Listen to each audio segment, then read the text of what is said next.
Ivy Masters Learning Center at ivymasters.com. And today we're going to look at the 23rd question from the Linear Digital SAT. Test 1, Module 1, Reading and Writing, 23 reads. In 1637, the price of tulips skyrocketed in Amsterdam, with single bulbs of rare varieties selling for up to the equivalent of $200,000 in today's US dollars. Some historians blank that this tulip mania was the first historical instance of an asset bubble, which occurs when investors drive prices to highs not supported by actual demand. So, what best fits the blank? If we look at answer choice A, claiming is going to make it a sentence fragment.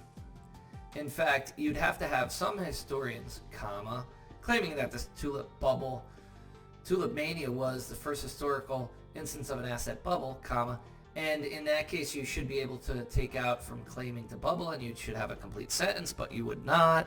Some historians, which occurs when investors drive prices to highs not supported by the actual demand, does not make sense. Answer choice A, claiming is wrong.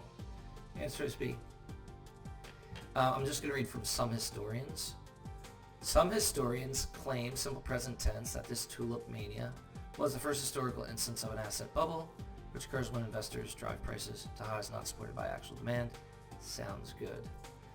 Answer choice C, let's see, that's not going to be correct. Why? Winds up being another sentence fragment.